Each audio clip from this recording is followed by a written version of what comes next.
गुरुजी सत्संग blessings channel को subscribe करें। नए सत्संग की जानकारी के लिए बेल आइकन प्रेस करें।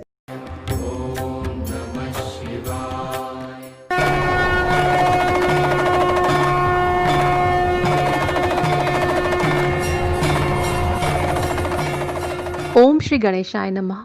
ओम नमः शिवाय। शिव पुराण विंध्येश्वर संहिता 8वां अध्याय पापनाशक साधनों के विषय में प्रश्न। जो आदि से लेकर अंत में है, नित्य मंगलमय है, जो आत्मा के स्वरूप को प्रकाशित करने वाले हैं, जिनके 5 मुख हैं और जो खेल खेल में जगत की रचना, पालन और संहार तथा अनुग्रह एवं तिरोभाव रूप 5 प्रबल कर्म करते हैं, उन सर्वश्रेष्ठ अजर अमर उमापति भगवान शिव का मैं मन ही मन चिंतन करता हूँ। व्यास जी कहते हैं, धर्म का महान क्षेत्र जहाँ गंगा यमुना का संगम है, उस पूर्णमय प्रयाग जो ब्रह्मलोक का मार्ग है, वहाँ एक बार महातेजस्वी महाभाग महात्मा मुनियों ने विशाल यज्ञ का आयोजन किया। उस ज्ञान यज्ञ का समाचार सुनकर पौराणिक शिरोमणि व्यास जी के शिष्य सूत जी वहाँ मुनियों के दर्शन के लिए आए। सूत जी का सभी मुनियों ने विधिवत स्वागत व सत्कार किया तथा उनकी स्तुति करते हुए हाथ जोड़कर उनसे कहा, हे सर्वज्ञ विद्वान रोमहर्षण जी, आप बड़े भाग्यशाली हैं। आपने स्वयं व्यास जी के मुख से पुराण विद्या प्राप्त की है। आप आश्चर्य स्वरूप कथाओं का भंडार हैं। आप भूत भविष्य और वर्तमान के ज्ञाता हैं।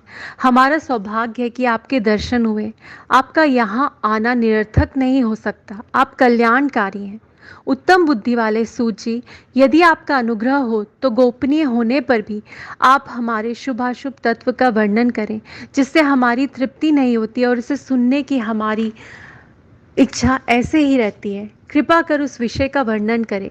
घोर कलयुग आने पर मनुष्य पूर्ण कर्म से दूर होकर दुराचार में फंस जाएंगे, दूसरों की बुराई करेंगे, पराई स्त्रियों के प्रति आसक्त होंगे, हिंसा करेंगे, मूर्ख नास्तिक और पशु बुद्धि हो जाएंगे। सूत जी, कलयुग में वेद प्रतिपादित वर्ण आश्रम व्यवस्था नष्ट हो जाएगी। प्रत्येक वर्ण और आश्रम में रहने वाले अन्य अपने अपने धर्मों के आचरण का परित्याग कर विपरीत आचरण करने में सुख प्राप्त करेंगे। इस सामाजिक वर्ण संकरता से लोगों का पतन होगा, परिवार टूट जाएंगे, समाज बिखर जाएगी। प्राकृतिक आपदाओं से जगह जगह लोगों की मृत्यु होगी, धन का क्षय होगा, स्वार्थ और लोभ की प्रवृत्ति बढ़ जाएगी, ब्राह्मण लोभी हो जाएंगे और वेद बेचकर धन प्राप्त करेंगे, मत से मोहित होकर दूसरों को ठगेंगे, पूजा पाठ नहीं करेंगे और ब्रह्म ज्ञान से शून्य होंगे। क्षत्रिय अपने धर्म को त्याग कर कुसंगी, पापी और व्यभिचारी हो जाएंगे। शौर्य से रहित हो वे शूद्रों जैसा व्यवहार करेंगे और काम के अधीन हो जाएंगे। वैश्य धर्म से विमुख हो संस्कार भ्रष्ट होकर कुमार्गी धनोपार्जन परायण होकर नाप तौल में ध्यान लगाएंगे। शूद्र अपना धर्म कर्म छोड़कर अपनी वेशभूषा से सुशोभित हो व्यर्थ घूमेंगे। वे कुटिल और ईर्ष्यालु होकर अपने धर्म के प्रतिकूल हो जाएंगे, कुकर्मी और वाद विवाद करने वाले होंगे। वे स्वयं को कुलीन मानकर सभी धर्मों और वर्णों में विवाह करेंगे। स्त्रियां सदाचार से विमुख हो जाएंगी। वे अपने पति का अपमान करेंगी और सास ससुर से लड़ेंगी, मलिन भोजन करेंगी। उनका शील स्वभाव बहुत बुरा होगा। सूत जी, इसी तरह जिनकी बुद्धि भ्रष्ट हो गई है और जिन्होंने अपने धर्म का त्याग कर दिया है, ऐसे लोग लोक परलोक में उत्तम गति कैसे प्राप्त करेंगे? इस चिंता से हम सभी व्याकुल हैं। परोपकार के समान कोई धर्म नहीं है। इस धर्म का पालन करने वालों दूसरों को सुखी करता हुआ स्वयं भी प्रसन्नता अनुभव करता है। यह भावना यदि निष्काम हो तो कर्ता का हृदय शुद्ध करते हुए उसे परम गति प्रदान करती है। हे महामुने, आप समस्त सिद्धांतों के ज्ञाता हैं। कृपा कर ऐसा कोई उपाय बताइए जिससे इन सब के पापों का तत्काल नाश हो जाए। व्यास जी कहते हैं, उन श्रेष्ठ मुनियों की यह बात सुनकर सूत जी मन ही मन परम श्रेष्ठ भगवान शिव का स्मरण करके उनसे इस प्रकार बोले। 9वां अध्याय शिव पुराण का परिचय और महिमा। सूत जी कहते हैं, साधु महात्माओं, आपने बहुत अच्छी बात पूछी है। यह प्रश्न तीनों लोगों का हित करने वाला है।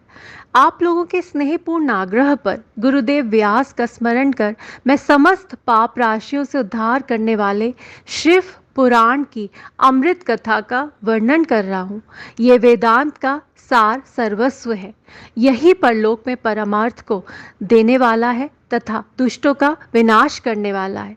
इसमें भगवान शिव के उत्तम यश का वर्णन है। धर्म, अर्थ, काम और मोक्ष आदि पुरुषार्थों को देने वाला पुराण अपने प्रभाव की दृष्टि से वृद्धि तथा विस्तार को प्राप्त हो रहा है। शिव पुराण के अध्ययन से कलयुग के सभी पापों में लिप्त जीव उत्तम गति को प्राप्त होंगे। इसके उदय से ही कलयुग का उत्पात शांत हो जाएगा। शिव पुराण को वेद तुल्य माना जाएगा।